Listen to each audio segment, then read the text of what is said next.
Have you ever been through something and you don't know what just happened, but you know it was important to go through? This is that journey for me.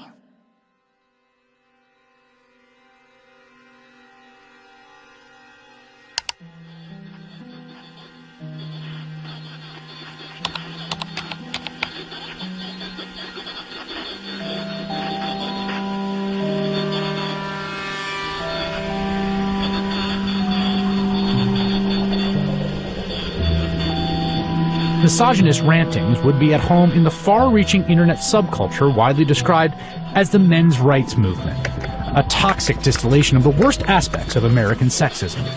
It's a universe of message boards where men get together to express their hatred towards women. I thought men's have all the advantages in the world these days. That's utter nonsense. Men are routinely ground up in a family court system that is misandrist and biased against them. They are the majority of the homeless. They are the majority of suicides. They are the majority of the drug addicted. They are the majority of the unemployed. They are the majority of school dropouts. They are a majority of those in prison. How do we know that they're not the cause of these problems? There's a reason that women live longer, Mark. Let me tell you. It is because we are stronger and we are happier at the end of the day than most men. And that is factual, and you know it. And when men are married to women who scream like you, they just want to die sooner. And that's when you have women.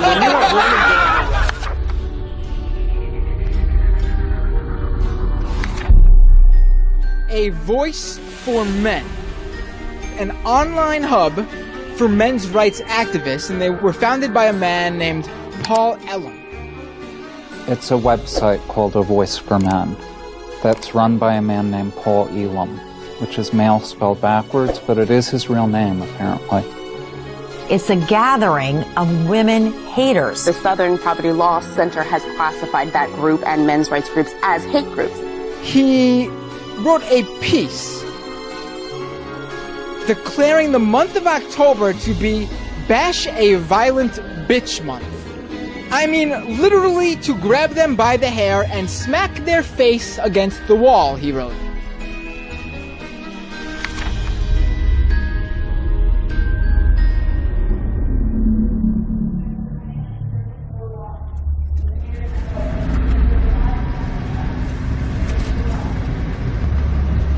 Here it is.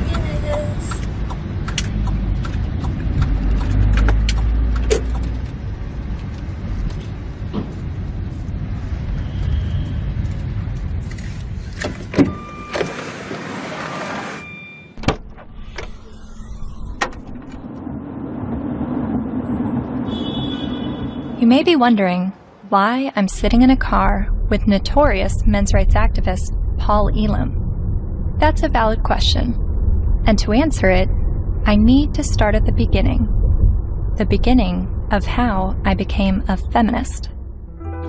I was a quiet kid preferring to observe from afar. My mom put me in theater classes when I was 8 years old to break me out of my shell, and I loved it. So much, to the point that I decided to move to Hollywood when I was 18 years old to become an actress. What I wasn't prepared for was to be pigeonholed as the blonde who always died. Billy?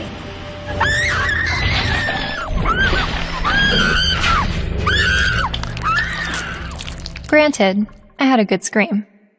But the characters I played weren't alone in feeling objectified. I was commonly harassed on the streets, hit on by married producers, told by photographers to come back when I lost 15 pounds and got a boob job, and a plethora of other uncomfortable experiences, all while still being a teenager. I started to realize my role in the world seemed a little too similar to the unfortunate roles I was auditioning for, and it was not how I saw myself or the person that I wanted to be. So, I quit acting and bought a video camera to tell the stories I wanted to tell. And now, I've been making documentary films since 2008 when I was 21 years old. Most of my work has been about women's issues and sexuality. I've covered a range of topics from the phenomenon of purity balls to reproductive rights, single motherhood, and LGBT rights.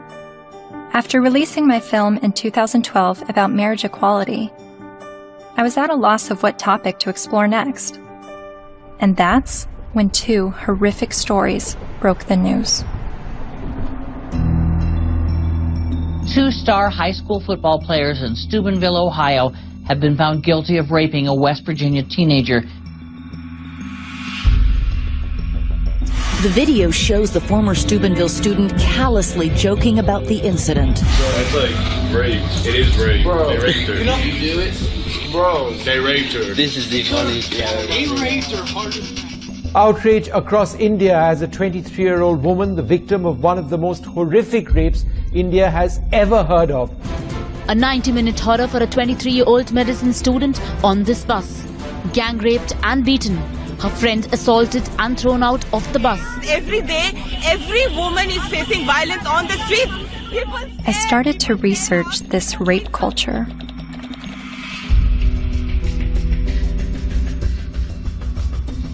A website called A Voice for Men popped up.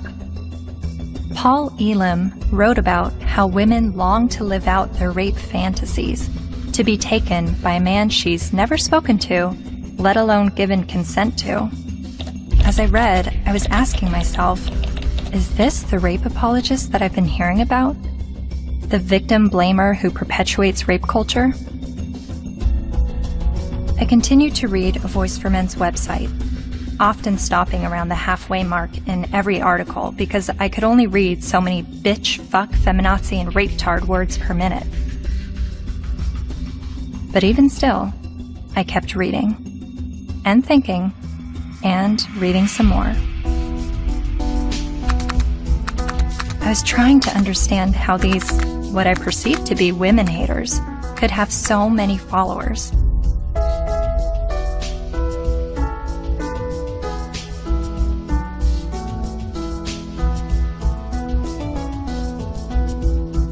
So, I decided to meet these MRAs. The ones leading the movement, and some of their followers too.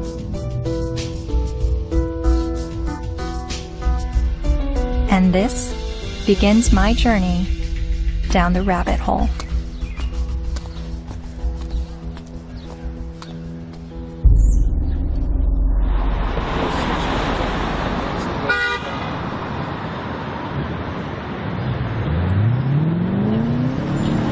This, ladies and gentlemen, is an historic moment. Never before has there been a gathering of this magnitude to support men's and boys' issues. We have got serious problems. I have been working in this area advocating for the rights of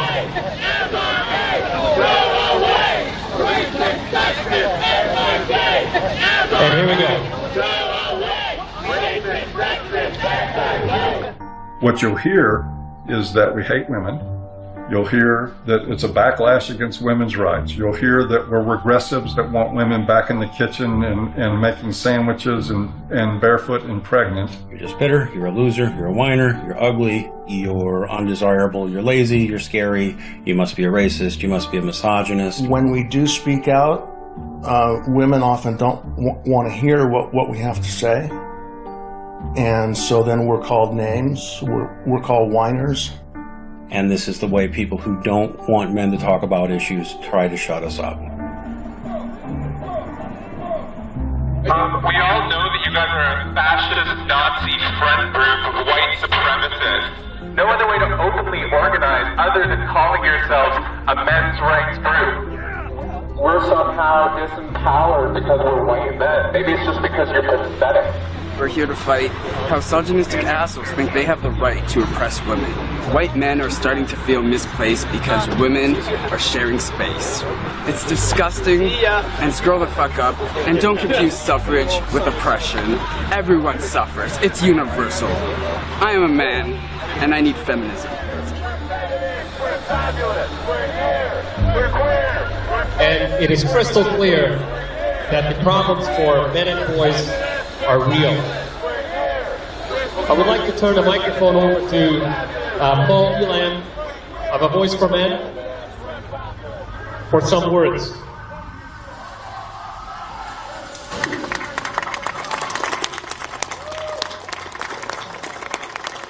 This is a historic day. I've never seen a gathering like this out of concern for the general state of affairs for men and boys in this culture. And as trying to articulate the entire platform of the men's rights movement is kind of like trying to understand a snowdrift one snowflake at a time. It's a very, very complicated matter. Just consider this, that 93% of workplace fatalities are men. 4 of 5 suicides are men. Men are dropping out of higher education at very alarming rates. We're down to 38% now of college students are men, and it's dropping rapidly. Male suicide, male abuse, male unemployment, male homelessness, male failure in education, male health issues. We've got the paternity fraud issue, the wrongful paternity issue, a false allegation issue.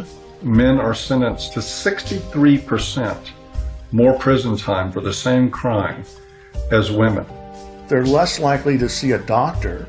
They're less likely to have health insurance. The family court system truly is biased against men. I mean, there's just no question about it. It's really the pro-choice for women only movement, because men, they're denying men any kind of choice once a child is conceived. Her body, her choice, right?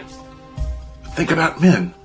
His body, his choice, not so much. Because the U.S. government does not want to send you to die. They would rather send me to die. Young men that are failing to launch, they're staying in their homes of origin far past the time that we would normally expect them to individuate and move out and go live their lives.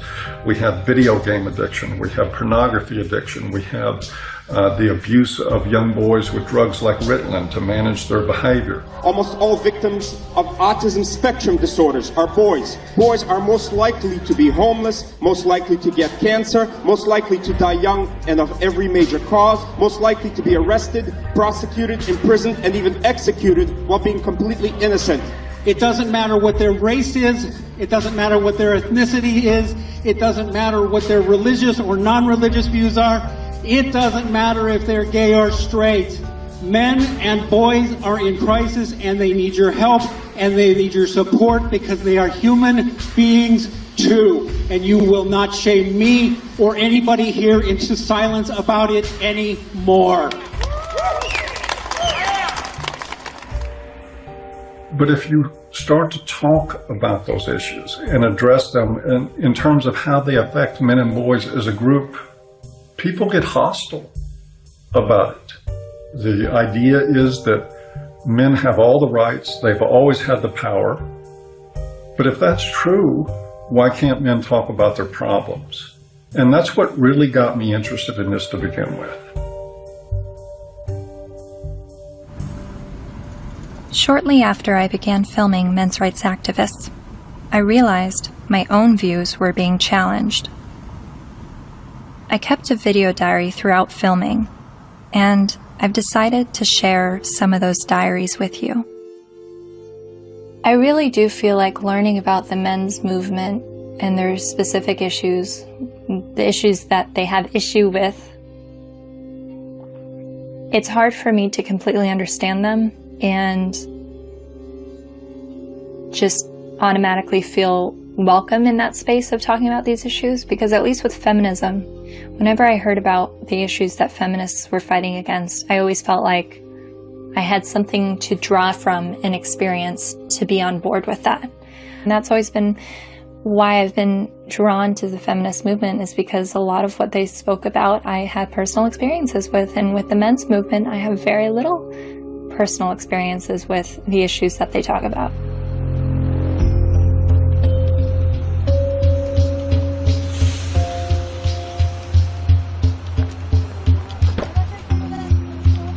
A cab driver who was driving a cab 70 hours a week was not saying, I am earning this money to have power over my wife. He was earning this money even though it took power away from his life. He was doing that so his child wouldn't have to drive that cab. garbage collector does not get up at 3 or 4 in the morning in rain and sleet and snow and get out to do the garbage so he can have more power over his wife. That's power he's losing over his life in order to make his contribution, his sacrifice, his way of loving. And this has been translated into the culture of, you make more money than women do, you must therefore have more power. Meet Warren Farrell, best-selling author and self-styled social anthropologist, leading an assault on our traditional thinking about men. I asked my girlfriend at the time to buy me as a gift, I think it was for Christmas or for my birthday, Warren Farrell's book, The Myth of Male Power, which she did. And it just changed my whole life. And his premise was, while women are often seen as sex objects, men are often seen as success objects. And this resonated with me. He wrote this book that questioned our notions of power, of who had power and where it was. And it questioned the roles of men, but not the way feminists had always questioned gender roles. Every society that survived based on its ability to train its sons to be disposable. Disposable in war as warriors, disposable in work as firefighters, as workers on oil rigs and so on, coal miners, and indirectly, therefore, disposable as dads.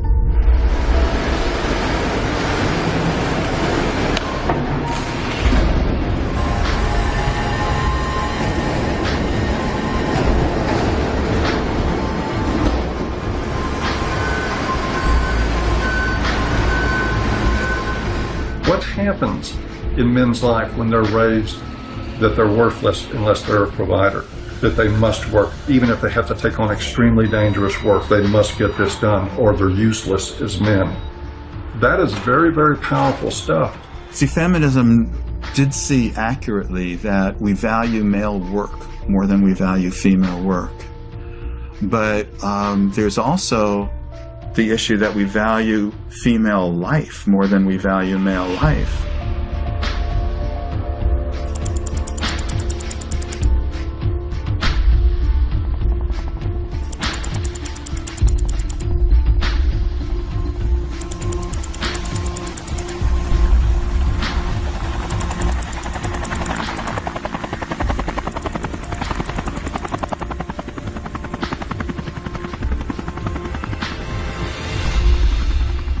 Even when that plane went down in New York City a few years ago, and that, the pilot was a hero for the way he landed it and saved everybody. Word arrived over the citywide fire frequency that a commercial jetliner was in the water with 155 people on board. Then, over the next few minutes, the doors opened, life vests were inflated, and women and children first, everyone got off that plane. They saved all the women first. That's still, when I went on a cruise, there's still women into the lifeboats first, because you're a man, so you should be able to swim halfway across the ocean, but because you're a man, you're expendable.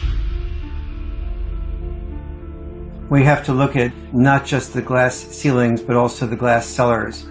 And Paul, I think as you were saying, we have to look at men just not only as human doings, but also as human beings. When you survive because somebody else is willing to die, like in war, then that you are immune to the pain of the people who are dying because you have an investment in their being willing to die.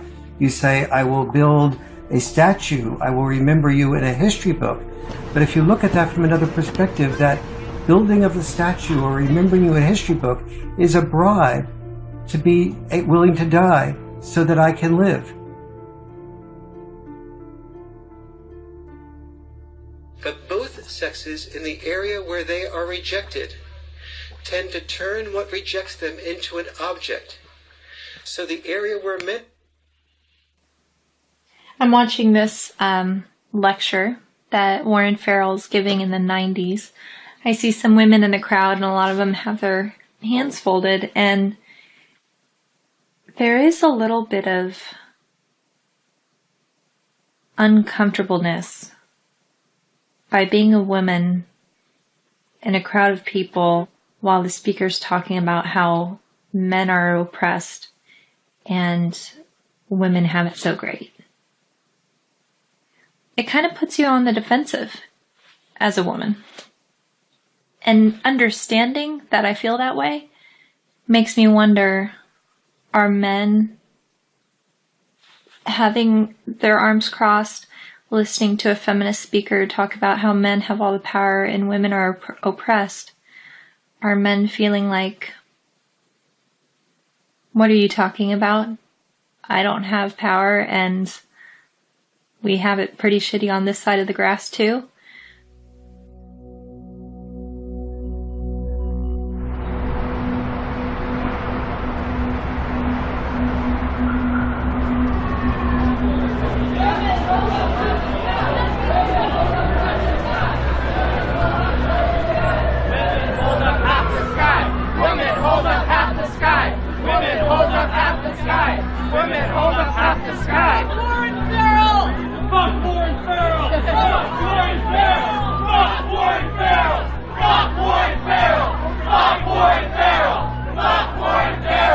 In 2012, Dr. Warren Farrell was speaking on behalf of men's issues at the University of Toronto in Canada.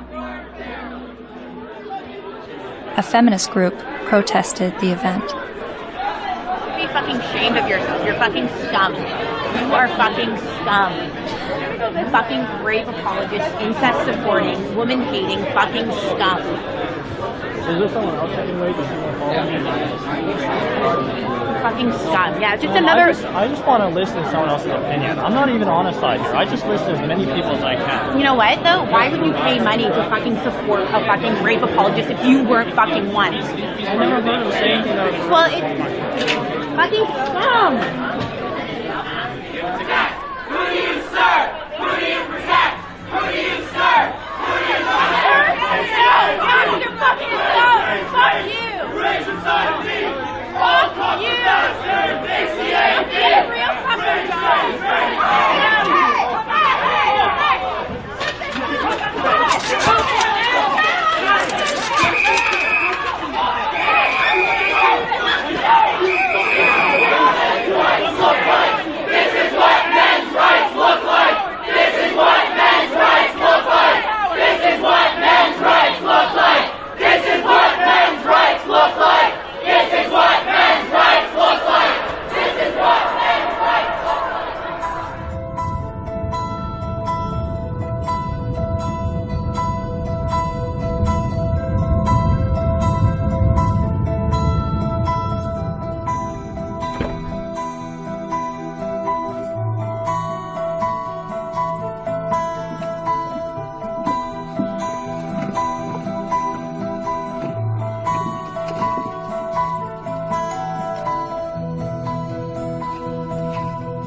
Hi, how are you? I'm Cassie. You're Cassie. Oh, for some reason I thought you were a male, which I'm just delighted that you're a female. Well, thank you. Very glad to meet you. Yeah, you too. Come on in. Thank you. Thank you.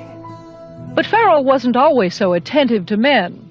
In fact, for years he focused almost exclusively on women's issues, rubbing shoulders with feminist leaders like Gloria Steinem. And he's still a card-carrying member of the National Organization for Women.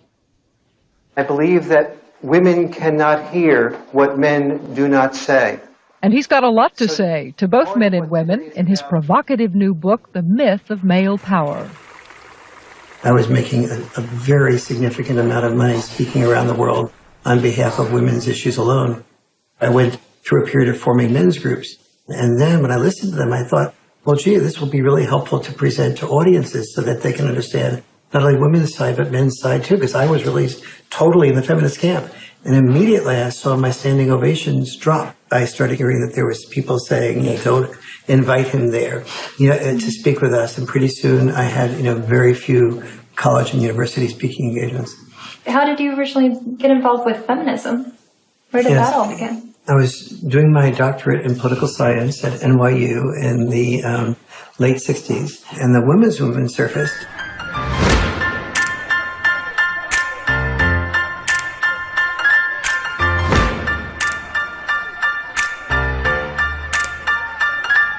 And I started to say, this is the most exciting thing I've ever heard, because I'd heard of civil rights, gay rights, But suddenly, women were saying, I don't want to be confined to just being a homemaker or a secretary. And so it's like, why shouldn't women be encouraged to do everything they possibly can do? And at that point in time, I saw a lot of women marrying men that they weren't completely in love with, but the man earned a fair amount. And so I thought, that's just a form of prostitution extended over a lifetime. How depressed that must make a woman. And it's not going to be good for a man either. He never knows whether he's loved for who he is or loved for what he has. And he's afraid to give up producing because he's afraid to lose love. And so women who were successful to me appeared to be women who would free men from having to be all, wrapped up in just being the only breadwinner and supporting 1, 2, 3, 4, 5 people, which, it's one thing to support yourself. When you're supporting 5 people, you don't have the freedom to question your boss because you're supporting 5 people. The first issue of feminism was to say, just because I'm a woman, maybe I don't want to spend my life raising children. Don't force me into that role against my will. So they looked at men and said, well, you're not forced to raise children. You don't have any issue. But for men, the traditional sex role was not raising children. For us, the traditional sex role was to be a provider, a protector, and to initiate relationships. Each of us has traditional sex roles. Don't force us to carry out those traditional sex roles. We have the same rules set up for men that they've always lived by, that you need to protect and provide at any cost. But we've changed everything where it concerns women. They now have access to everything men have always had access to education, to work, to whatever they want to do. But they're not the ones driving the semis. And they're not the ones in the coal mines. You don't hear the National Organization for Women complaining that there is just not enough female ditch diggers. It is still men carrying the lion's share for what it takes to operate and maintain this society. And it is still the expectation that if somebody's going to go down with the ship, it's going to be men.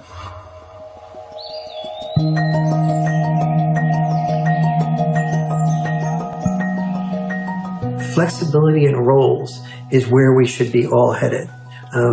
Any men's rights activist that I would support the portions of the women's movement that is encouraging women to have more flexibility in roles.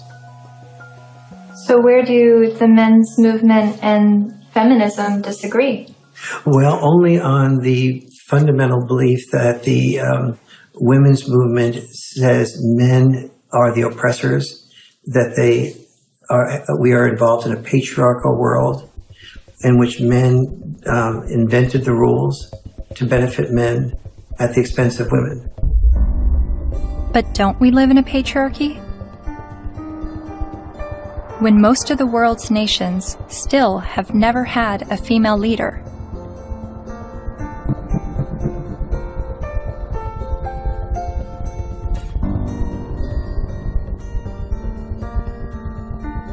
And less than 5% of CEOs of Fortune 500 companies are women.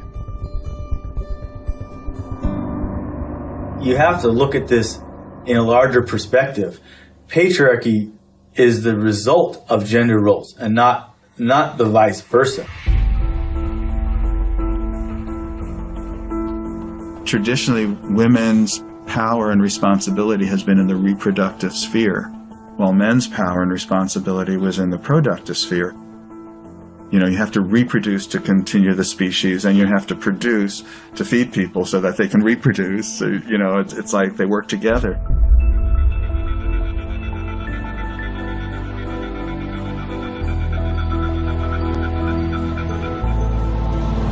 And most cultures divvied up roles because women were responsible for childbirth and were more likely to breastfeed.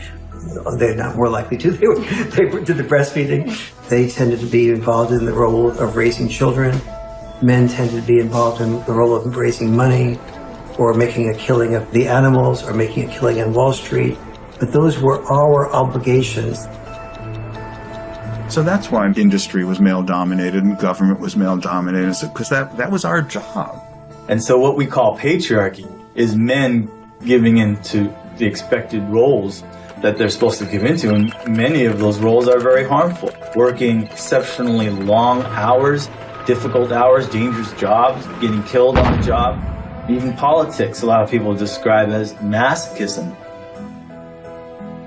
Imagine what it takes to be a successful politician. Imagine how much of your personal life that you give up, how much you work, how much privacy that you sacrifice, how much freedom in your day-to-day life that goes out the window. There are more men willing to do those things than there are women. But also, just because men are the ones, for instance, writing the laws in general, doesn't mean that the laws are protecting men. You hear about patriarchy, right? All the evils of the world's from patriarchy, but we're the ones dying. You know, and we die for you guys. You know, to protect our families, our friends. In every society that's ever existed, women have had privilege and protection that men did not. For example, we never hear about how men were excluded from the Forced Labor Convention of 1930 for years. The Forced Labor Convention was an international treaty that banned slavery and forced servitude, but it made an exception for able-bodied males ages 18 to 45. Eventually, they got rid of that, but there was still an exemption for prisoners and military, which is 90% male. Stop pretending that you're oppressed and men are your oppressors. It's a lie, and it's a hurtful lie, and it's a hateful lie, and it's wrong.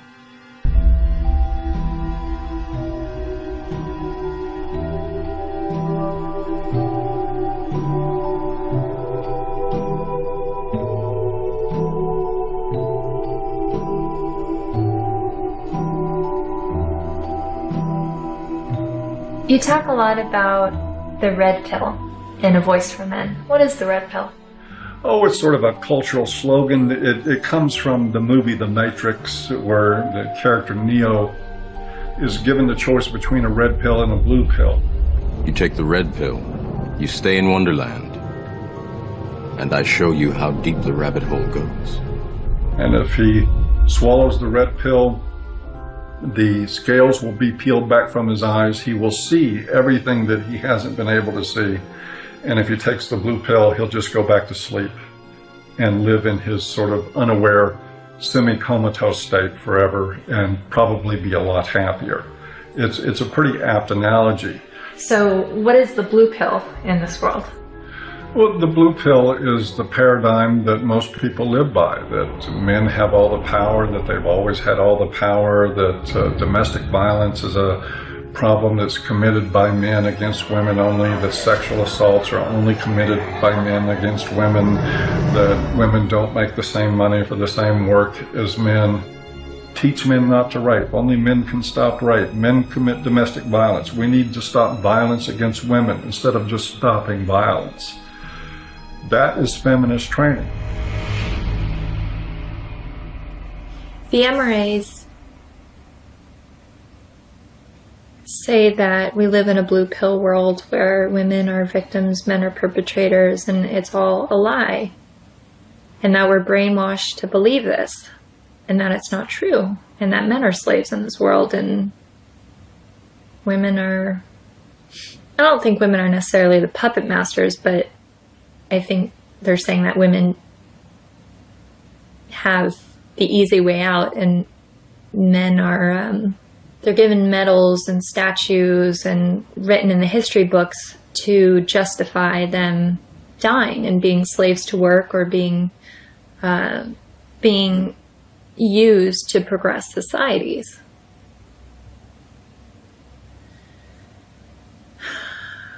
And I've believed for so long that I'm at a disadvantage for being a woman, and that I have to work harder than everyone else, and I have more to overcome, and I have more to prove just because of my gender. But the MRAs are saying that this is all a lie, and that guys are actually the ones that are disadvantaged and discriminated against. And actually, the more I learn from them, the more I think thank God I wasn't born a guy.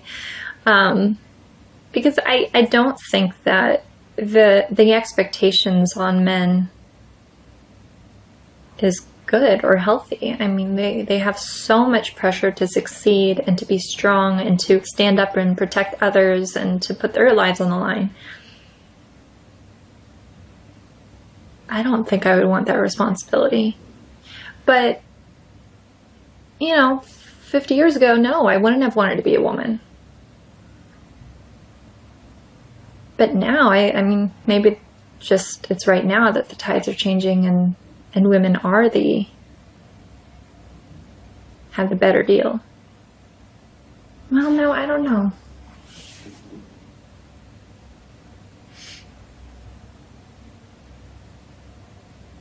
And then sometimes I think the MRAs are just duping me and giving such a strong pitch about what they believe in to convince me of something that's actually just some out there theory that men are discriminated against and women have the advantage. Yes, this is Cassie Jaye.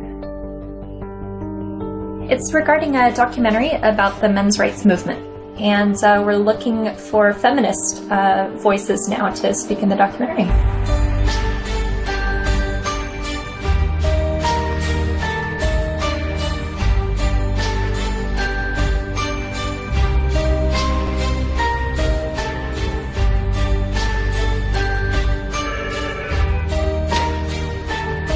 Feminist majority.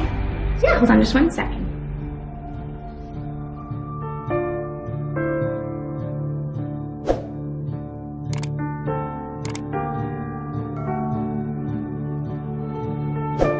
So I realized, okay, I need to bring some feminists into the mix, make sure that we have that side back and forth.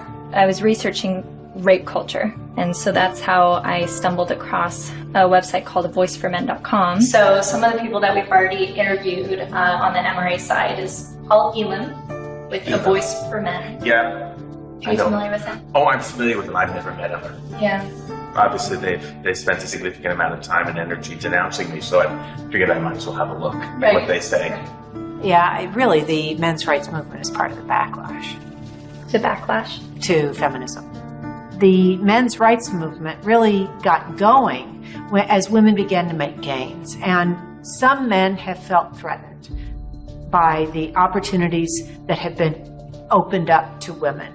And I don't know if it's because some of them feel threatened that they now have to compete with a lot more people for their jobs. They now can't get into the best schools if a woman or a girl has better grades. Think about it. Grandfather's generation probably had it pretty well, right? All of his needs, his shirts were ironed, all of that was always taken care of. Well, grow up. Realize the world has changed. And as much as the MRAs would like things to go back to the way they were, and use the argument that women have an advantage now, no person looking at the data can possibly say women have an advantage. We're just beginning to get a level playing field here. It's not tilted in our favor, I can tell you that. And they know it. They know it. But it's the constant distortion of the data. It's the spinning of a situation to make it look like women are somehow getting ahead, getting an advantage they don't deserve. It's part of the backlash. Political organizing comes from a feeling of victimization, which is why the men's rights movement makes that claim that men are the victims of discrimination. But it doesn't have much traction because, you look around and it's hard to see it. We don't have movements called, straight liberation. The question I would pose rhetorically is the men's rights movement really the gender version of the white nationalist movement? Because there are plenty of white people who say that they are the victims of reverse discrimination. So of course it's not going to have very much traction. You can't really organize the people who are superordinate.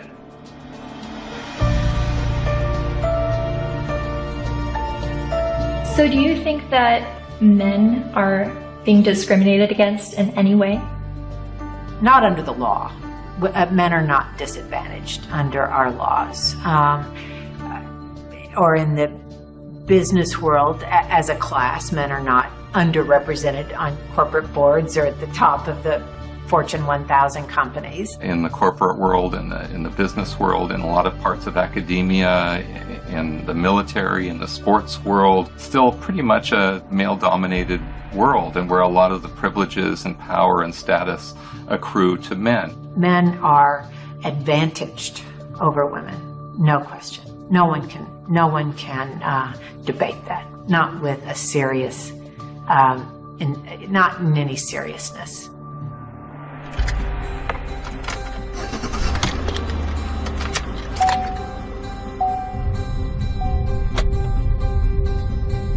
I was a math major as an undergraduate, and one of the fundamental things about geometry is the distance from point A to point B equals the distance from point B to point A. And if women are so different from men that men can't understand the female experience, we need to listen to women to describe it, then the male experience is so different from the female experience that you can't understand it. You need to listen to us. You can't really compare how men and women have suffered from sexism, because there's no way to quantify, that kind of suffering. So if a woman says, well, I miss 30% of my income,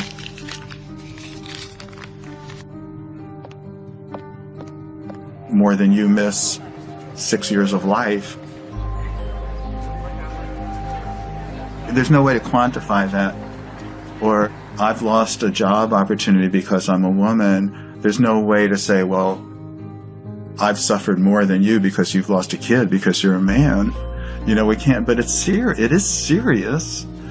And at least if you're denied a job because you're a woman, at least you can go to another company and apply for a job, But you can't, when you lose your kid, you can't say, well, okay, I'll get custody of that kid, I'll try for that one.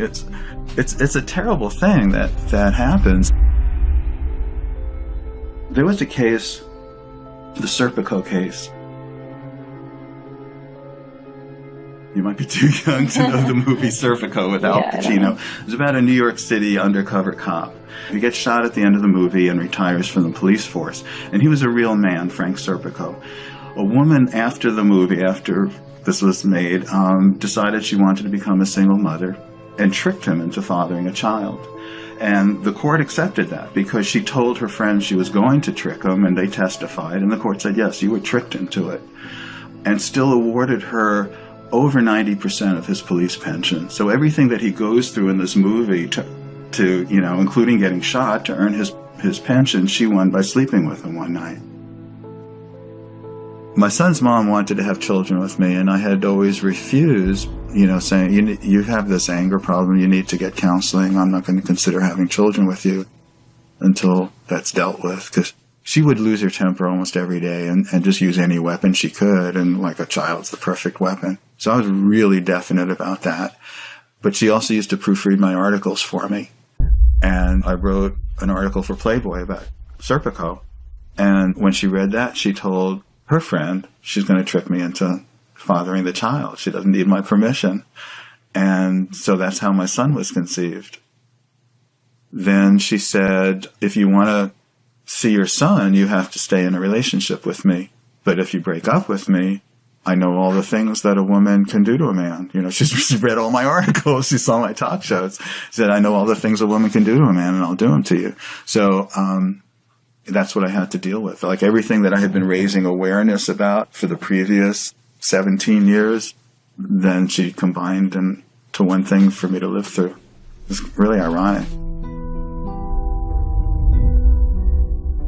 For the first 5 to 7 years, I guess, we would see each other 4 times a day for exchanges. On average, every single day, I had to deal with some scene. A scene meaning she would just not show up, or she would hold the kid out and then pull him back and hold him out and pull him and just kind of play with me. Or she'd let me have the kid and then she'd stand in front of the car so I couldn't move. You stay in Mommy Town tomorrow. You stay in Mommy Town for a couple of days, 2 days, and then you come back to Daddyville. Another time I saw her hold him by the shoulders and say, "Daddy is a bad man. Daddy is a very bad man." And so he had to go through this long custody battle, and the decisions that they would make, you would just go, wow, there couldn't be any explanation. You know, either they're absolute idiots or it's biased. There's just no other explanation for it. One other thing, his mom is obese and wanted him to be obese for various reasons. One thing is so he would identify more with her side of the family than mine, because we're all thin. Another was so that he would enjoy being with her more, because when he was at my house, he had to get activity, you know, and eat well-balanced meals and get his sleep and stuff. And at her house, they would bake brownies and stay up late and just watch TV. And so where would you, if you're a little kid, you know, where would you enjoy being more? But he self-reported to the mediator how upset he was about being obese. That the worst thing in school was when kids called him fatty, and how he cried. And his physician said that he's really concerned medically. And then what I did, he was at an age where he would imitate things that I would do. You know, I gave him a broken shaver, so when I shaved, he would pretend to shave. And what I did was I started weighing myself every morning and writing down my weight, the date and the weight. And I taught him how to read a scale. So he kept his own records. So I had 6 months worth of statistics to show consistently that every time he was with his mom for a few days, he'd come back weighing 3 or 4 pounds more, and then he'd lose it while he was with me. So they had, you know, that how much he was upset about the problem. They had his physician being upset about the problem, and they had the proof of where the problem lay. So the judge's decision was that father should no longer be allowed to weigh the child. Problem solved.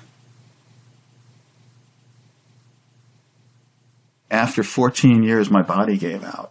I got sicker than I've ever been. I realized I'm going to die. That's not going to do anybody good. I've got to give up the fight. So I gave up custody. And so I don't see my son anymore. He hasn't been in my house since. So I did lose him.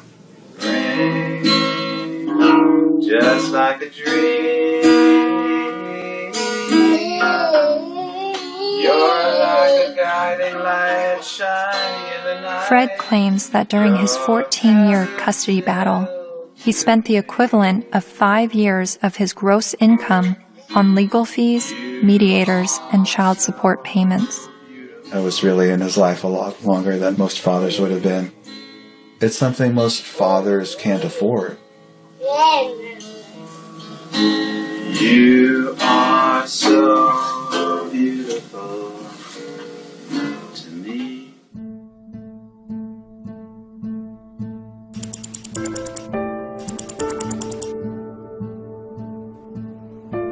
We generally know that fathers don't get as good a deal in family court, and we don't really complain about it until it happens to us. And even then, a lot of men don't. Many men's rights activists come into being men's rights activists as a result of getting a divorce, wanting to be equally involved with the children, and realizing that women have the right to children and men have to fight for children. When your family courts run on the supposition that mothers are more fit to be custodial parents and that fathers are more fit to provide a check every month, and to become what we like to call Uncle Daddy, where they visit their children. To me, that's one of the greatest obscenities in the world, the idea of visiting your own children, where you get to see them for 2 hours on Wednesday night, and you get to have them for X amount of hours every other weekend, and you have no say in how they're brought up.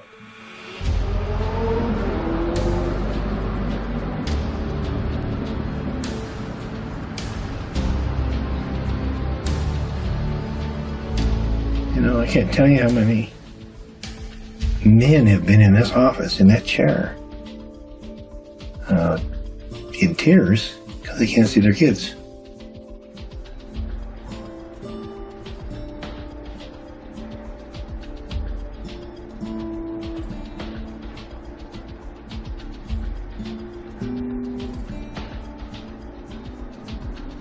And some of this stuff ends up in horrific consequences. Like this gentleman here, that's his little son. They found him dead. Not the son, but the young man. In the desert with a bullet in his head. The day before the family court, where it became known that he was going to get to see his little guy even less. And of course, he'd been falsely accused one time after another after another. It had destroyed his life. It had bankrupted him. It had driven him into debt. It had caused him to miss work. He was about ready to lose his job. He was in the end of his rope, so he just decided to end it. The unfairness in the family courts, the unfairness in the way child support is so often structured, it's commonplace and it's everywhere. And the more you start to become conscious of it, the more you realize that it's there.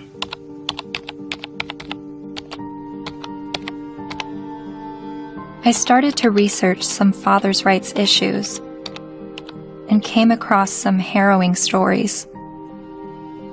Like this man in South Carolina who found out his only daughter was adopted away by the mother without his knowledge or consent. His daughter was with an adoptive family in California, so he began his fight to get his daughter back. Adoption is for children without families, not children with a willing and capable family. And this man in Colorado who lost his daughter when the mother left the state to give birth in Utah where he wouldn't have legal rights to his child. He fought for 4 years in court and finally won visitation rights. Only visitation. I can't explain the emotion, the happiness. There's this hard fight and what this means to me. And then there's this heartbreaking story. The 20-year-old father never left her side until he was forced to give her to adoptive parents this week after Kaylee's mother decided to put her up for adoption. In order to keep Kaylee, Colby needed to file paternity action, an affidavit, and a commencement notice with Utah's vital records a day before the mother signed the adoption papers relinquishing her rights. But in Colby's case, the mother only gave him a few hours' notice of what she was going to do. I would like her back. Men in the men's movement are not upset about having to be fathers. They're upset because they're not allowed to be fathers. That guy blows his head out, blows his brains out. It's a family court? And people don't think there's something wrong with that? And we just open the doors tomorrow for business as usual, and that's okay?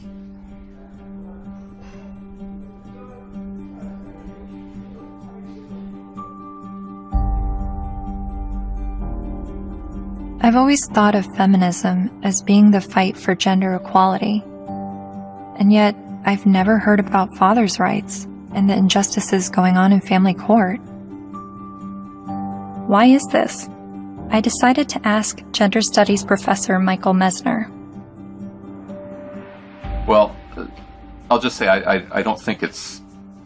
I don't think that a lot of their assumptions are correct to start with. There's no doubt that there have been some men who get just screwed by court decisions and custody cases. But I think when you look at the broader patterns, it's still the case that in intact heterosexual families with kids, women are still doing the vast majority of the housework and childcare, and there's a lot of sort of father absence, lack of participation by fathers. Some of whom I think then after divorce happens, end up suddenly wanting equality, as fathers when they haven't really been participating equally as fathers before. So to me, it always kind of swings back to the feminist perspective of how we need to push for full equality across the board, including before divorces. If we have that, then we might expect more symmetry after divorces happening. The more I researched fathers' rights, the more I realized how deep this rabbit hole goes. Not only in the amount of issues, but also in the vast array of perspectives on these issues. I decided to create a flowchart of what I thought father's options might be following a surprise pregnancy. I then put a green line for the paths that I thought would be good turnouts for the father, and I put red lines for the paths that seemed to not be good for the father. Then I created a flowchart for women's options, and did the same with green and red lines. And as I stepped back, I saw all the red lines for the women's options if she does not want the child. But something dawned on me. Of every path the biological father could go down, he's at the mercy of the woman's sole discretion. Although women have very difficult choices to make, she at least has the choice. But for biological fathers, they have no say over their parental destiny.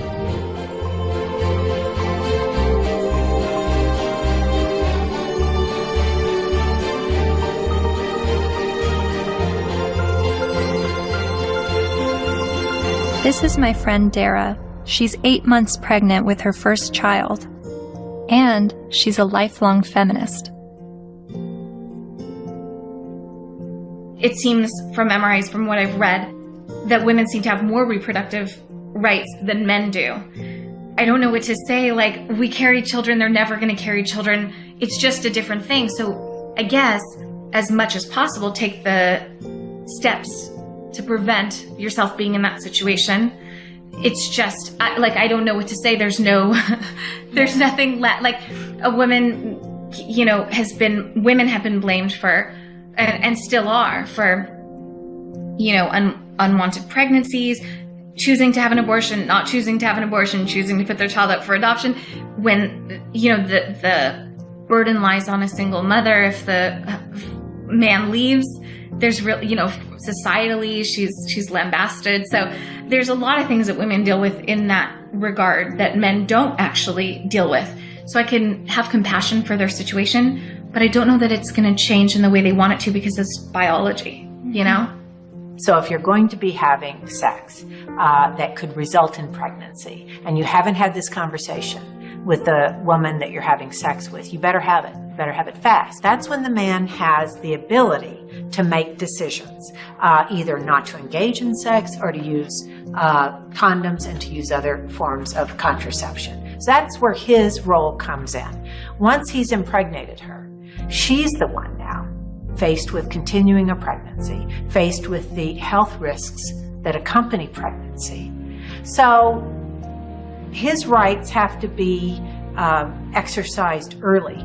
But once she's pregnant, all decisions must be hers, because ultimately she is the most impacted.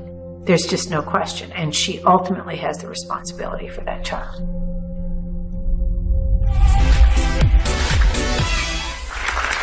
So before we were married, he promised me we would have 2 kids, and now he doesn't want any more. My friends think I should trick him and stop taking my birth control. Men have never been in control of our bodies. We're the ones in control. Clap if you think that she should trick him. My people. Up next, everybody. So it sounds like men's reproductive rights are limited to the choice of whether or not to have sex and the choice of whether or not to use protection. But what if he's tricked into fatherhood? Or what if he's not even the father? What does paternity fraud look like? It's ugly.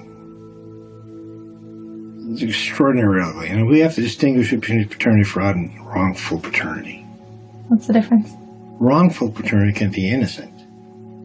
Okay, we went to a party. I had sex with 6 guys. I think it was when I was hanging out the window I got pregnant, but I wasn't sure.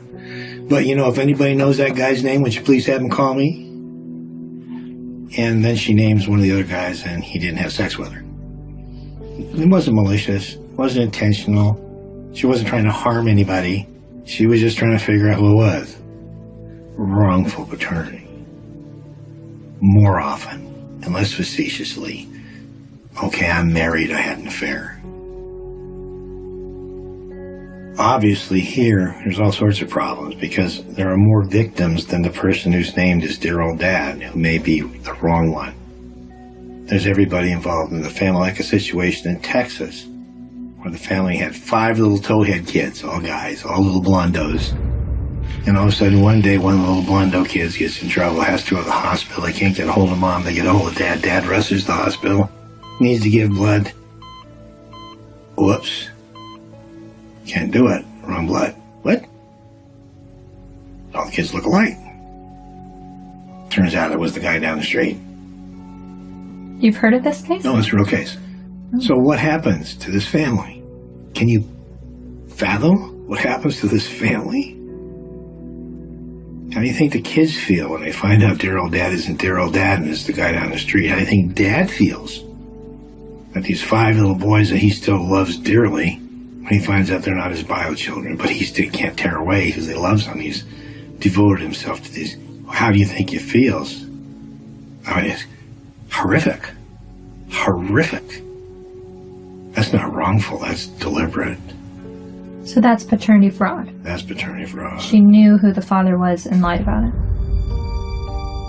Paul was right when he said, trying to understand the men's rights movement is like trying to understand a snowdrift, one snowflake at a time. There are unique fathers' rights issues that vary between unmarried, married, and divorced dads. But there are also men's rights issues for non-biological fathers. Like this man who is facing jail time for failure to pay child support for a child that DNA tests prove isn't his. Carnell Alexander still owes more than $30,000 to the state for a child that's not his because the mom wrote his name down because she needed to name someone in order to get welfare benefits. And I had to put him down as the father. That was the only way I can get assistance. I'm almost homeless. I'm almost in jail. I'm out of work. My money is being threatened to be taken. He says the law needs to be changed, so when this happens, as it often does, other men don't become dad by default.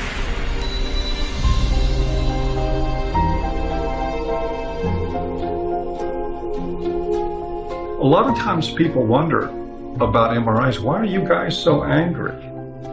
And my answer to that is, why aren't you? How can anybody look at this and not be angered by it? And the only answer to that I've ever been able to come up with is that people aren't angry because they don't see men as human beings.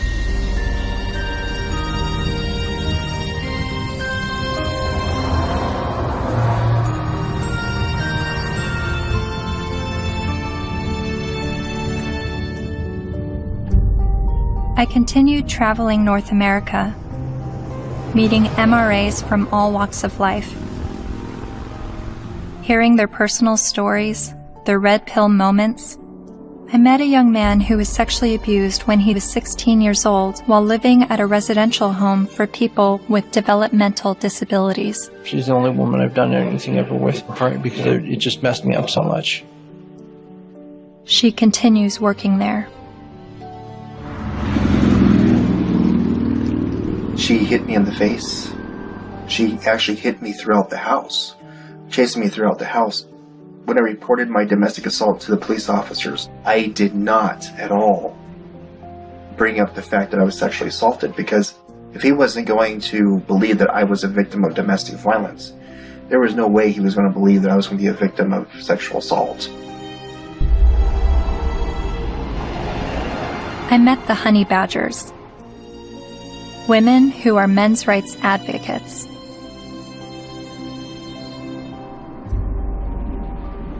And then there was a 15-year-old boy, there was a 35-year-old woman, and then later on she came out of jail and she was able to collect child support from this boy that she raped.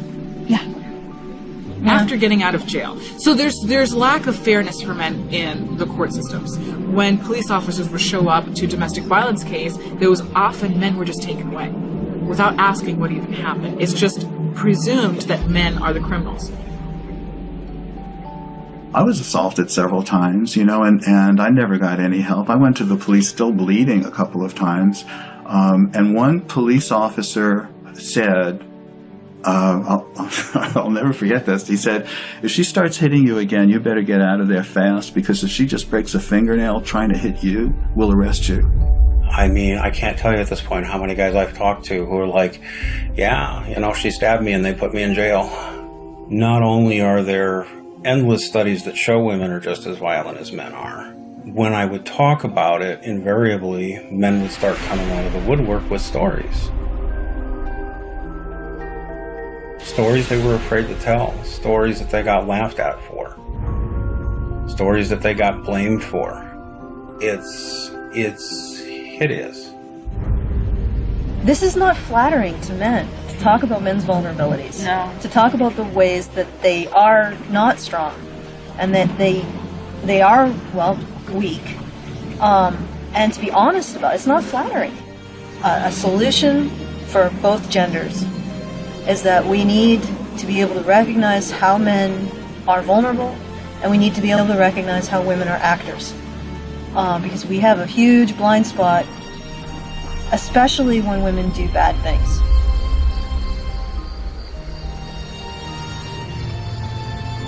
My best friend that I grew up with since kindergarten was being physically abused by his wife, who he'd been married to for 20 years.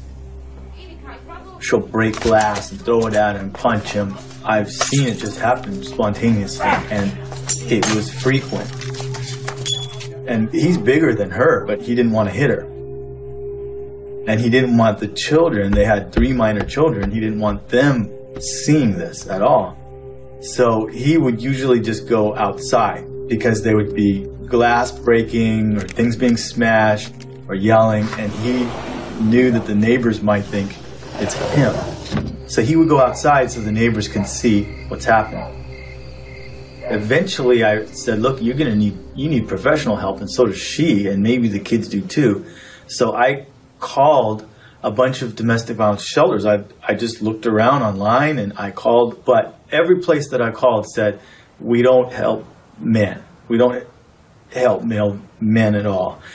And I started becoming curious about why that was, because I learned that these were state-funded shelters. And I know that men pay at least half of the taxes that fund these shelters if they're state-funded, and I just was wondering why. So basically, there was no place to take him, and it just continued. The problem just kept going.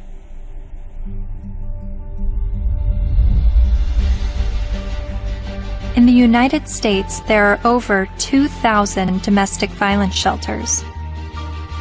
All of them serve female victims, and nearly all of them turn away male victims. In fact, as of 2016, there's only a single domestic violence shelter for men. My initial reaction was that there needed to be thousands more women's shelters because that many more women are being battered. But as it turns out, 1 in 3 women and 1 in 4 men will be victims of physical violence by an intimate partner in their lifetime. Sure, there's a slight majority of female victims, but how can that excuse denying men help? Couldn't this be considered gender discrimination?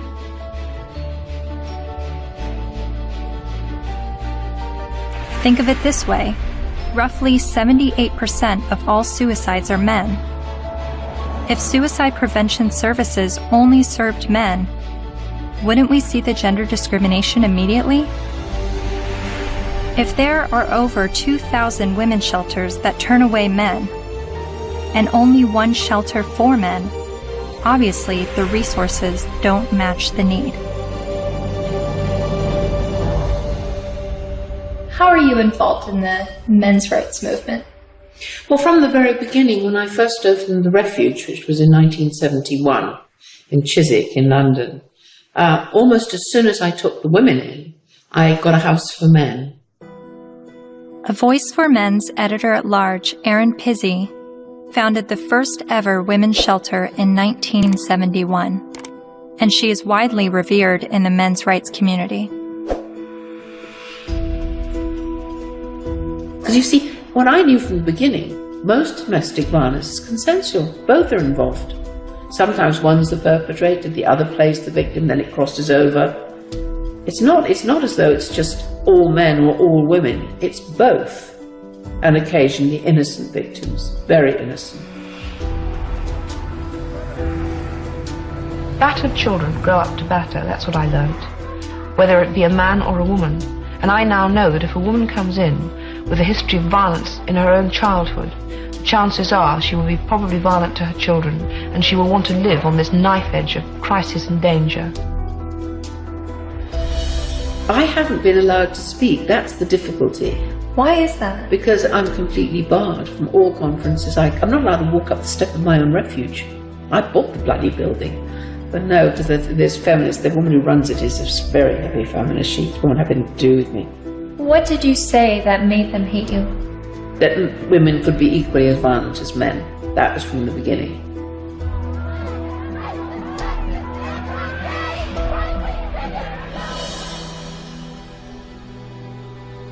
Erin Pizzey says that 62 of the first 100 women to enter her refuge were just as violent as the men they left, and violent towards their children. But there's levels of violence, isn't there? I do not affect that I'm violent. Well, I'm violent. So am I. You know, I'm very violent. Well, verbally, and I could quite easily hit somebody. You know, very, very easily. And I've had an argument. But the feminists I've met have an entirely different take on domestic violence.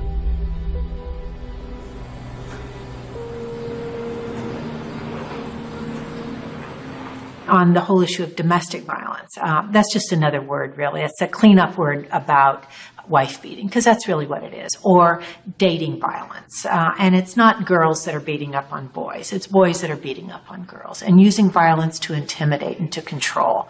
And we have very few what's called domestic violence shelters, which are places that women can leave their home with their children and get a new start, get out of the violence.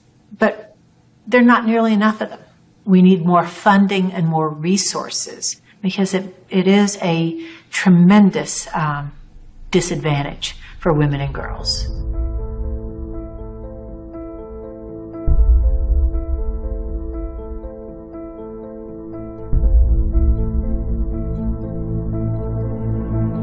In 2014, the CDC released a report revealing that over 5.4 million men and 4.7 million women had been victims of intimate partner physical violence within the previous 12 months. But then why does the media paint domestic violence as a women's issue?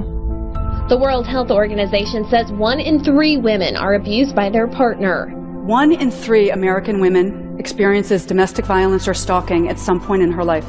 And when it was addressed as a men's issue, the speaker's point was that it's a men's issue because men are the problem.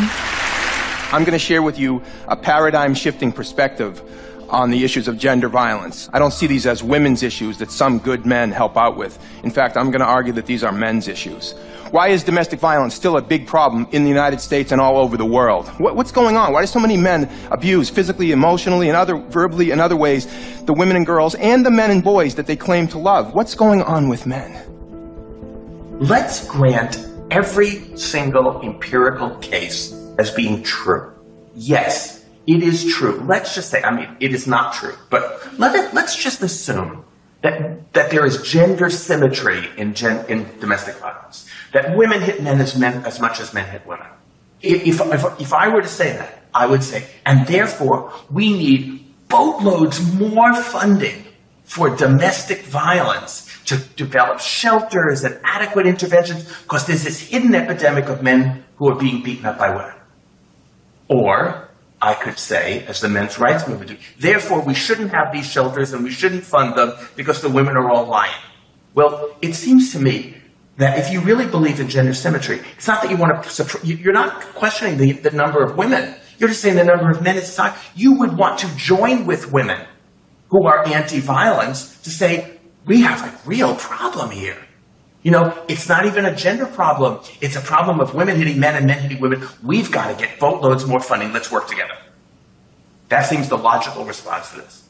But instead they're saying it's like a zero-sum game. If we fund the women, then we're going to ignore the men.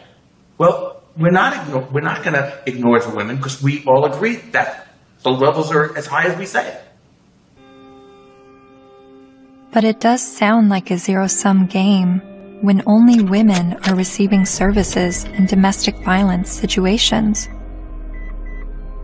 And of all the men's rights activists I've met, none of them question the number of female victims, but they are calling attention to the high number of male victims that are being dismissed. So why aren't men's rights activists and feminists working together? Michael Kimmel briefly said something that made me wonder. He said it would no longer be a gender problem if both men and women were equally victims of domestic violence. Is that why the number of male victims are never addressed?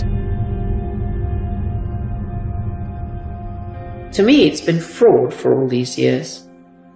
Why is it we have this enormously powerful feminist movement and virtually nothing for men? Originally, it was capitalism was the big enemy in the 60s and 70s. And it was the radical feminists in America. They moved the goalposts. They said, no, it's no longer capitalism is the enemy. The enemy is patriarchy. All men.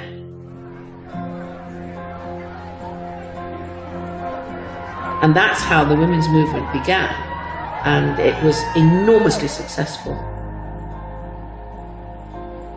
The new mood in the refuges was going to be that no men could work in refuges and can't today. They can't sit on the boards. And boys over 9 or possibly 12 can't go into refuges, or you call them shelters. Their mothers have to make other arrangements for them, which I find shocking. And it ring-fenced money. I think that particular time when the feminist movement were desperate for funding because they'd run out of publicity, and they were desperate for funding, and they needed a just cause. And unfortunately, it fell into their laps. It's an enormous industry. I mean, violence against women, they get something like, well, it's $1 billion and over a year. And an awful lot of that goes on really supposedly rehabilitating men, but essentially punishing them with something that's called the Duluth model. Duluth Power and Control Wheel. You guys know about that? No. I'll give you a copy. In 1977, I think, a bunch of crazy women up in Duluth, Minnesota figured out they had the solution to domestic violence, and it was all about patriarchy and all about men. And it's the Duluth Power and Control Wheel. Because men are all about power and control. Of course, not you ladies. You guys, you don't control anything. You have no power. You're just sweet and innocent little things. Okay. So when this power and control wheel is divided up in all these things, you know, about who does this and who does that and blah, blah, blah. Of course, it's all men.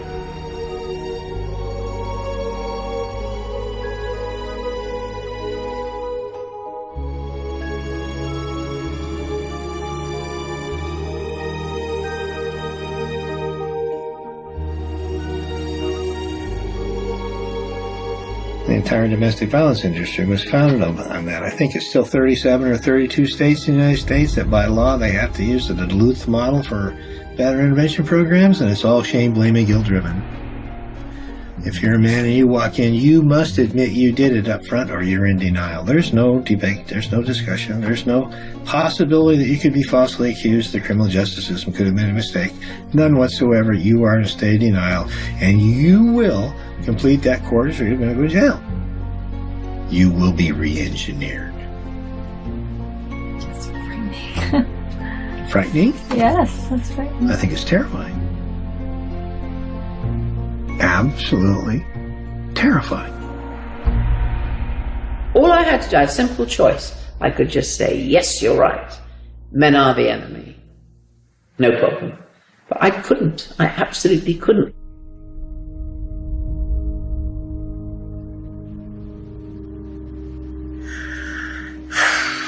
Just getting overwhelmed. Because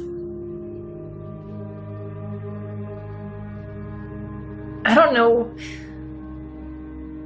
know where I'm headed with what I believe and what is right and what is wrong and who is wrong and who is right. And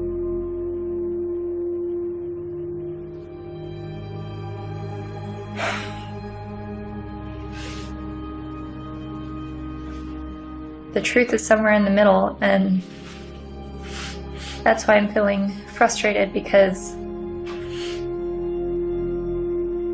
I don't know where the truth is, and I don't know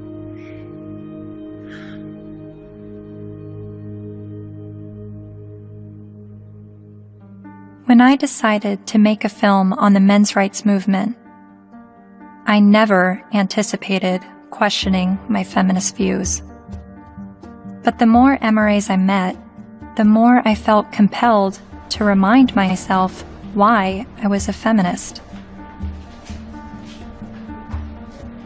I signed up for a women's group. Welcome to our Women on Your Power workshop. Only 4% of the Fortune 500 companies are led by women. Women only hold about 14% of corporate executive positions and less than 20% of our governmental positions.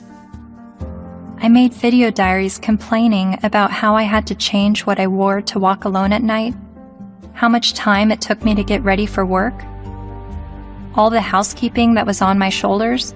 In comparison to other gender issues, these videos seem trivial, but I made them nonetheless. I attended women's rights rallies.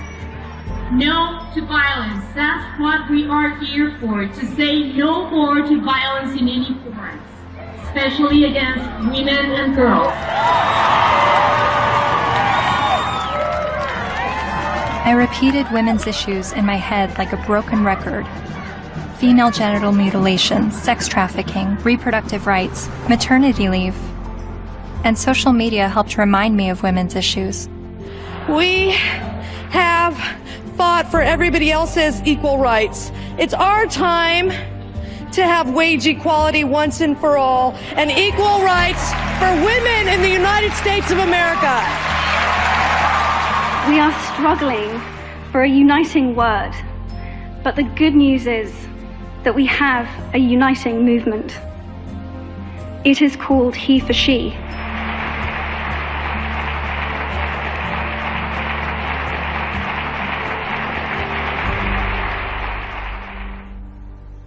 Whenever I hear the MRA's point of view about how difficult it is for them, I immediately go to, well, what about us? What is it like for us? And then I get on the defensive and want to make sure that women's struggles are also heard.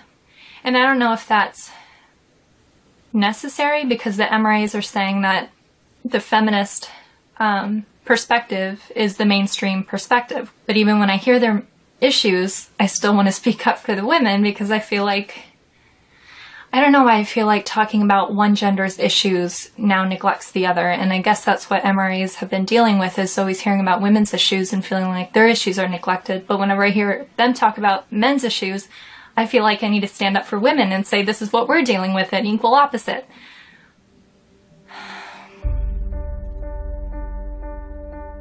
I met with men's rights activist Karen Strawn late one night in a noisy bar. She became well known for her YouTube videos talking about male disposability and other men's rights issues. And she's a honey badger.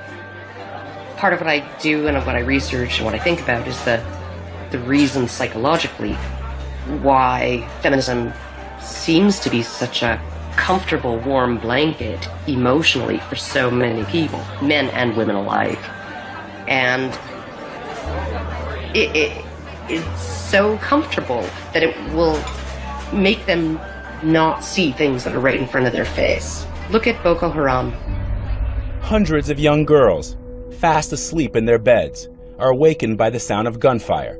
Armed attackers have stormed their boarding school and set fire to dozens of buildings. Nearly 300 of them are dragged from their dorm, loaded onto trucks, and carried away deep into the forest. From New York to London rallied yesterday demanding that the terrorist group Boko Haram bring back our girls. It just gets to the core of you. This unconscionable act was committed by a terrorist group determined to keep these girls from getting an education. And what happened in Nigeria was not an isolated incident. It is a story we see every day as girls around the world risk their lives to pursue their ambitions. I mean, you must have heard about that, right? That's being spun as a fundamentalist Islamic group that is so determined to be misogynistic and oppress girls that they want to deny girls an education. But they are not against girls being educated. They're against anybody getting a Western secular or Christian education. The initial attacks, and there were several of them, there were over 100 men killed and 1 woman killed. And the victims were described as people, right, or villagers. And in the previous attacks on the schools, they actually let the girls go. They separated out the boys and girls, and they let the girls go, and they told them, go home, get married, renounce your sins, and live a righteous life under Allah. Right? And then they burned the boys alive. There was literally no outrage. Right? It was barely reported on. It was one of those things, there was no opinion pieces on it, no nothing, right, until the girls were kidnapped. And look at it this way, because we played right into their hands, because they want attention, right? And they weren't getting any attention from the Western media when they were just slaughtering the boys, right? They want attention. And what do? They kidnap girls and sell them into marriage or slavery, right? And everybody, the UN, Michelle Obama, Barack Obama, the UK government, the Canadian Federal Minister of Defense, right? They're all promising aid and help and equipment and personnel to help find these girls and bring them back, because this is such an outrage and oh my goodness, something needs to be done. Well, maybe if, like last year, maybe if we did something then, all of these girls would be safe in their dorms right now. Right? But we didn't. And the reason why they kidnapped those girls is because we didn't do anything. We didn't pay attention. And they want attention. Right? And they know that attacking girls or women is going to get them attention. What are we going to do? Start a campaign, bring back our boys. Oh wait, they're dead. Never mind. Right? The men, the people in Boko Haram, they're chivalrous. If those girls were boys, they wouldn't be getting education. They'd be dead. They wouldn't be sold into slavery with the hope of escape. They'd be dead. Boko Haram has been fighting for Islamic rule in Nigeria since 2002. Its members have killed hundreds of people.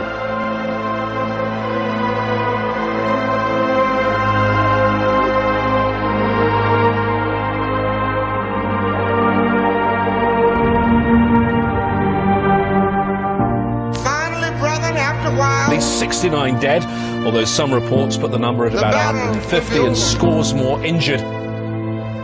For that day when we shall lay down our burden and study war no more. Finally, brethren, after a while, the battle will be over. For that day when we shall lay down our burden and study war no more. Finally, brethren, after a while, the battle will be over. For that day when we shall lay down our burden and study war no more.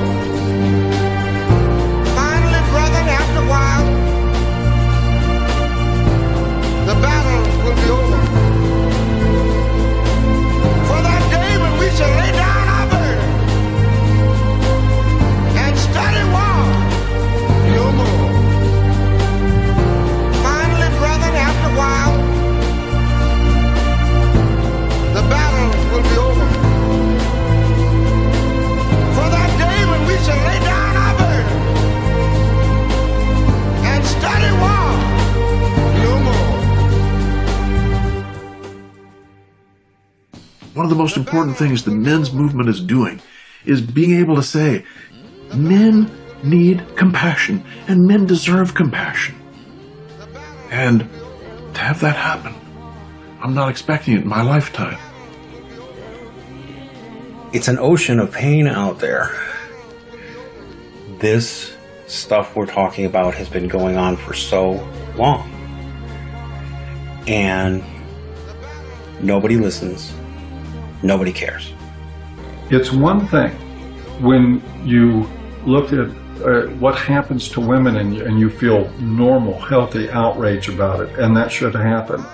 But when you can look at what's happening in our courts to men, in our medical establishment to men, in our schools to men, and yet we remain so cerebral about all of it. Yes, well, that is certainly something to consider.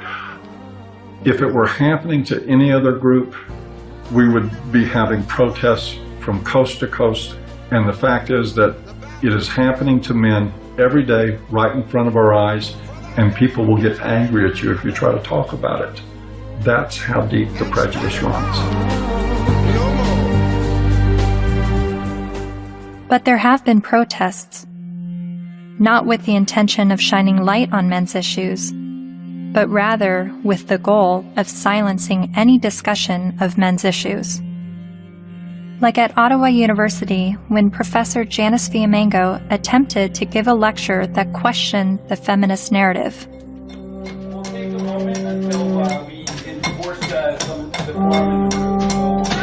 So you think this is a victory? Yeah, why are you so frightened of hearing an opinion different from your own? Then there was the first International Conference on Men's Issues in Michigan, where even Ms. Magazine urged its readers to protest the conference in hopes of shutting it down.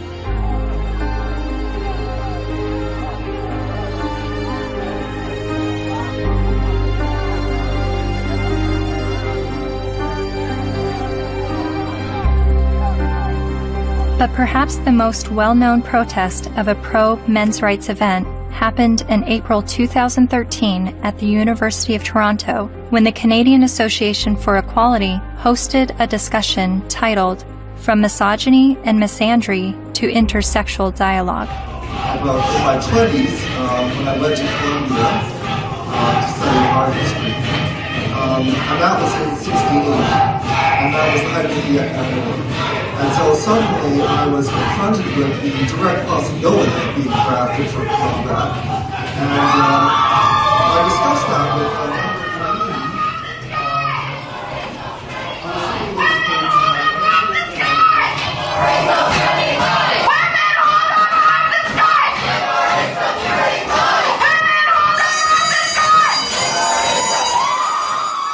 my A feminist group protesting the event illegally pulled the fire alarm and successfully shut down the event.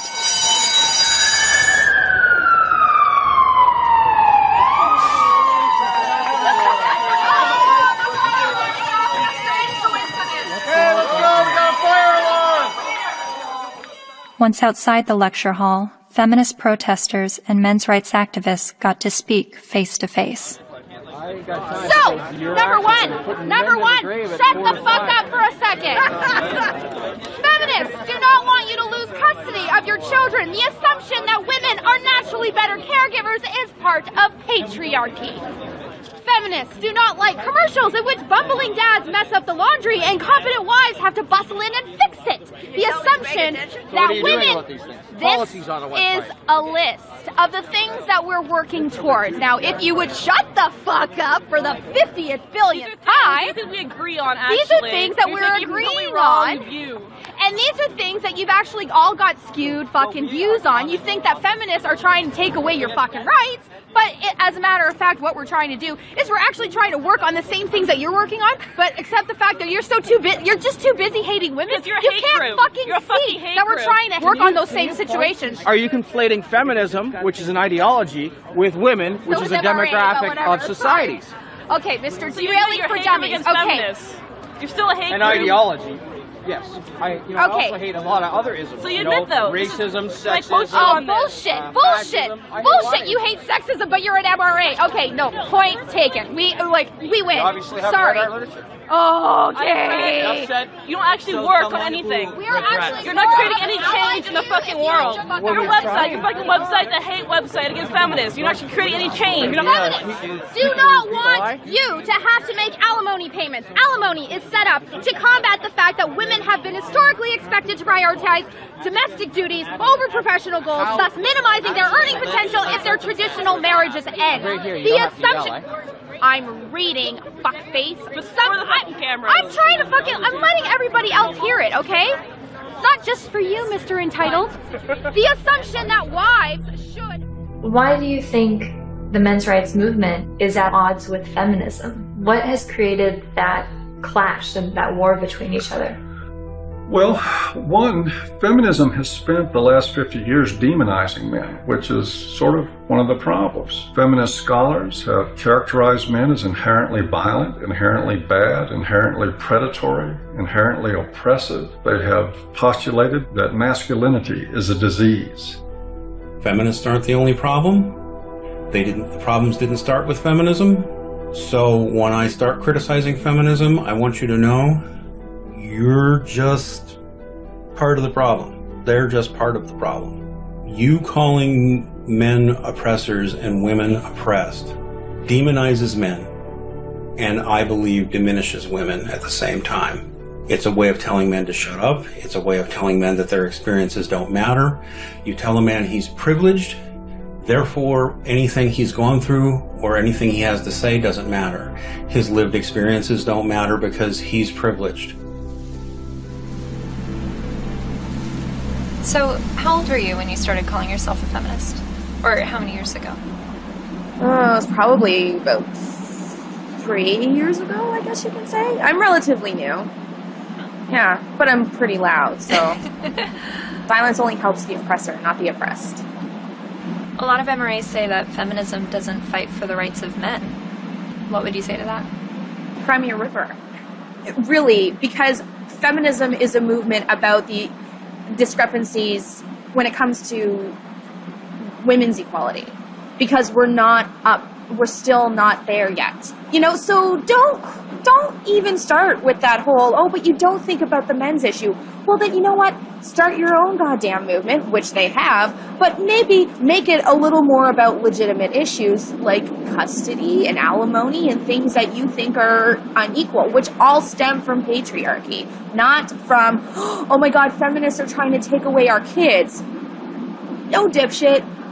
That's not what we're trying to do. We're not trying to do that. I mean, if they look at the root causes of why, for example, women get custody more often than men do, women are supposed to be the mothers. They're supposed to be the natural-born caregivers. So obviously, you has a vagina, so obviously you're going to be able to take care of the kiddies.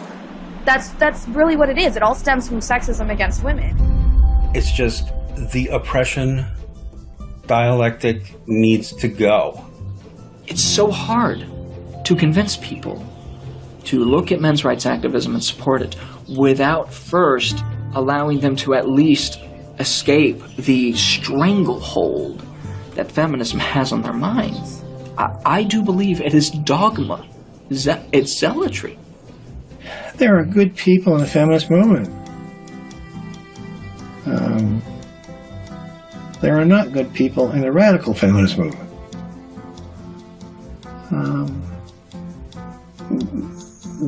That system is based on hate.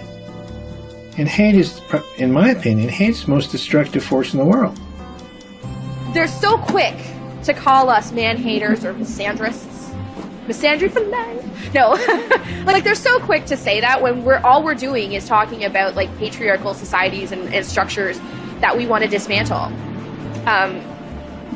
Nothing against men in particular, but just saying, hey, this is a system that we live in, and this puts men above women, and it's not necessarily their fault, but hey, recognize what's happening here, and let's work together to dismantle it. The omnipotent, ever-present patriarchy.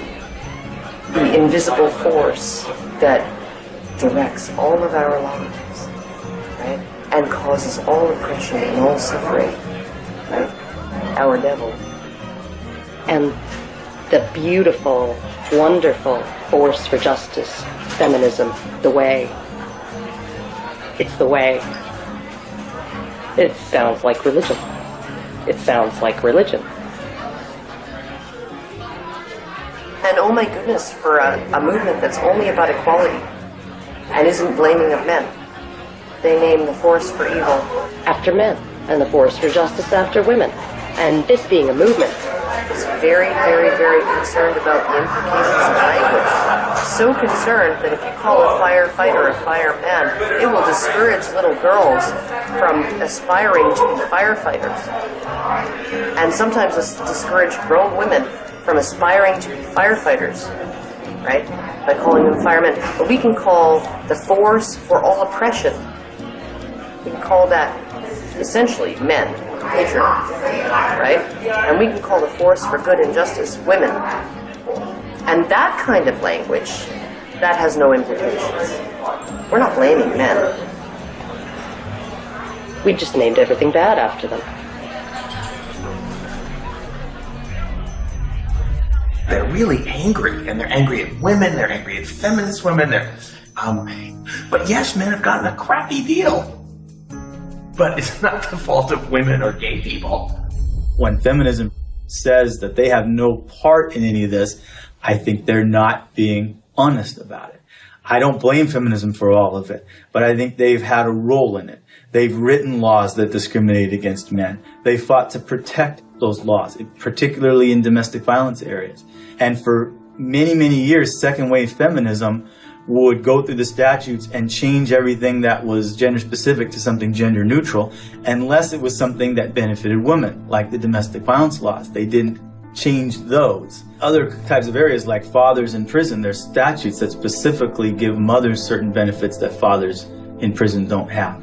And I challenged that as well legally, but we didn't win on that one. When I wanted to get a commission on men, like the county has a commission on women, the feminists fought that tooth and nail. When Prop 209 was before the California voters, which was to end affirmative action, every feminist organization opposed it. Every time men's rights groups try to pass joint custody legislation, feminist groups fight them. They fought us on paternity fraud. The biggest opposition that I have faced has been from the radical feminists that said, we don't want truth to be the standard, because if we did, they wouldn't oppose automatic DNA testing at birth. And in countries like France, they're saying, well, DNA should mean do not ask. Because it's now illegal to even get a test, and if you get a test without the mother's permission, you will be criminally prosecuted. In Sweden, they tried to create a man tax. In India, the men's rights movement is trying to get the rape laws to include male victims, and the feminist groups apparently are fighting that. I'm not saying all feminists are this way, but I think the ones who are affecting public policy, who have the lobbying power, I think they are. If you just look at their actions, they don't want equality for women. They want special privileges for women and girls. And even though they know in a lot of areas men do not have equality, they are silent. The commandant of the Marine Corps said that he thinks, and I quote, all eligible and qualified men and women should register for the draft, talking about selective service. Do you think women should also have to register for selective service like men? I have to think about whether I think it's necessary to go as far as our military officers are recommending. The idea of having everybody register concerns me a little bit unless we have a better idea of where that's going to come out. Where I want people to register, I want every young person to register at the age of 18 to be able to vote automatically. And I think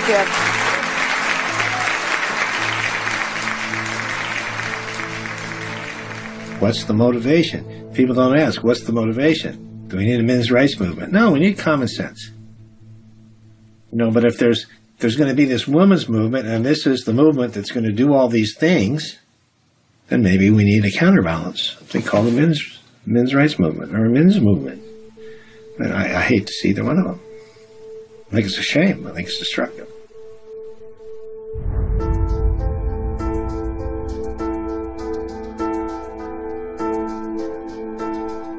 I'm hearing what the men's rights activists are saying, and I'm finding the sources to support what they're saying. Men are just as likely to be victims of intimate partner physical violence. Men have little to no control over their parental destiny, especially when he's tricked into fatherhood or he's raising a child that he later finds out isn't his. The sentencing disparity between men and women is 6 times larger than the sentencing disparity between blacks and whites. So while a black man may be sentenced to 10% more prison time for the same crime as a white man, a man is sentenced to over 60% more prison time than a woman arrested for the same crime. Boys are falling behind in education. They are enrolling at lower rates and earning less college degrees. And while not all MRAs agree on the issue of infant male circumcision, most MRAs do believe it is a human rights violation. I spent months learning about infant male circumcision, but it only took me watching a 5-minute medical training video to convince me this is a barbaric practice that needs to stop. Okay, so first thing, make sure he's well restrained to the foreskin, okay? And we repeat the process with just one end and clamp. Anything that gets clamped gets cut. All that was left, a partial penis and his tiny testicles. Rhodes says Ashton urinates through a hole in his penis. She says she can't imagine now what she'll say to her son when he's old enough to understand what's happened to him. How could you explain it to your child that you don't have a penis or you might never be able to have kids?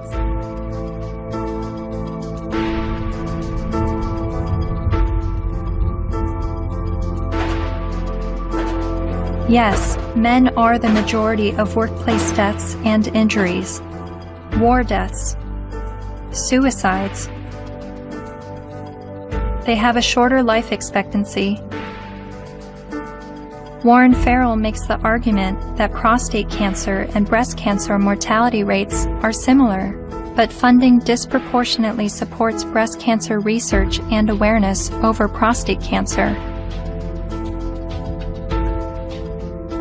The red pill is about looking at these issues in an honest way, even when it's uncomfortable. And these things are uncomfortable, but without the willingness to set aside the programming and to set aside the false beliefs about what power is and what women are and who women are. Part of what we do is a pretty serious critique of both sexes. It's brutal, but critiquing the sexes is a real valuable thing. Feminists don't want you to do it, though, unless you're portraying women as victim and men as perpetrator. The red pill is about understanding that men and women, like everything else in life, it's a mixed bag. You've got victims and perpetrators on both sides of the fence. And that's all. It's real simple. It's just not easy.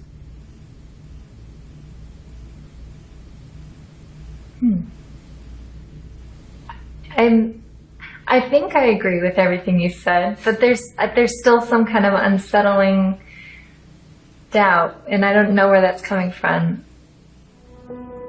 I'm recognizing all of these very serious men's rights issues, but what I don't understand is how I could be agreeing with men's rights activists. Is this the same misogynist hate group I originally discovered online? The Southern Poverty Law Center has classified that group and men's rights groups as hate groups.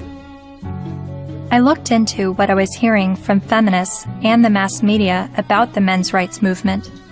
I've read a lot and I've heard a lot that the men's rights movement has been labeled a hate group by the Southern Poverty Law Center. Is that correct? That's not quite true. No, they got it wrong. No, this was somehow written up on some kind of anti-men's rights websites as us having listed them as hate groups and so on. That we didn't do.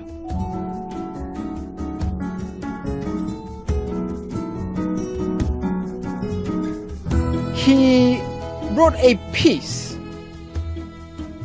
declaring the month of October to be Bash a Violent Bitch Month. Jesus. I mean, literally to grab them by the hair and smack their face against the wall, he wrote. I then discovered that Paul Elam's famous Bash a Violent Bitch article was written in response to this article by Jezebel called, "Have You Ever Beat Up a Boyfriend? 'Cause, we have." The article cited a study that revealed 70% of non-reciprocated violence was perpetuated by women. The author then went on to say that she conducted an informal survey at the office, and the gist of her findings was that many women had physically assaulted their man, and it was interpreted as either being funny or he was asking for it. I couldn't help but see the hypocrisy in a major feminist website making light of abusing men and MRAs stinging back only to have the media paint them as the abusers. Something else to think about. Arriving on campus, boys will also see the effects of women's studies programs, now usually termed gender studies programs. Make no mistake about it, however, they are still women's studies programs. I teach in the gender studies program at Wagner. There are about 900 such programs worldwide, and about 400 of them are in the States. By comparison to those 900 programs worldwide, there is one men's studies program. In 4 years, Center for Men and Masculinities is to be established at a state of New York university, the one at Stony Brook. It will be headed by Professor Michael Kimmel, a sociologist. Its advisors will include, probably among the advisors are funders as well, the actress and fitness expert Jane Fonda, Gloria Steinem, and Eve Ensler, the author of Vagina Monologues.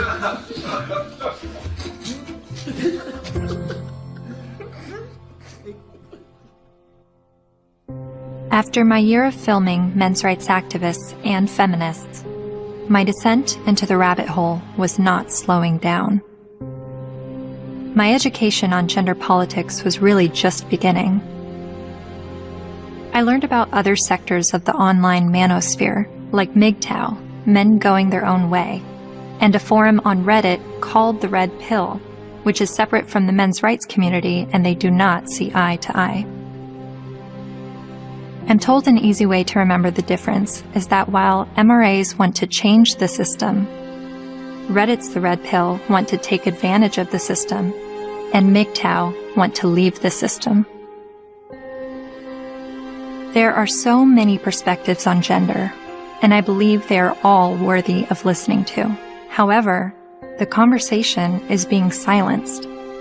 For a society to accept anything said on behalf of women's rights, and then to shame any dialogue about men's rights and call it hate speech is precisely the problem. I don't know where I'm headed, but I know what I left behind. I no longer call myself a feminist.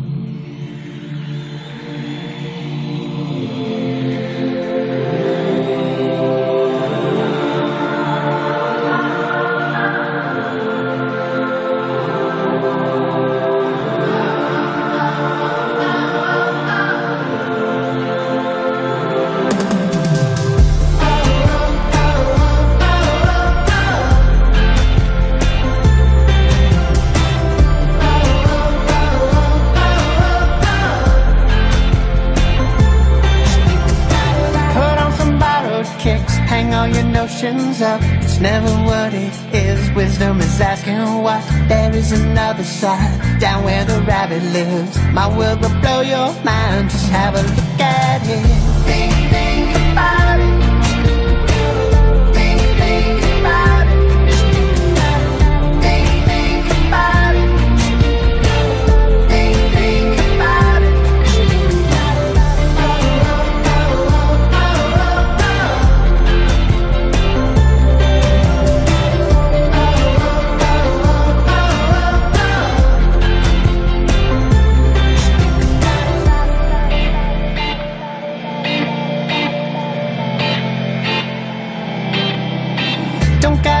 your mind, just try to open it. I'll let you use my eyes, see what I'm dealing with. People with different stories, divided by different categories and reasons why. The smart speak, the wise they listen.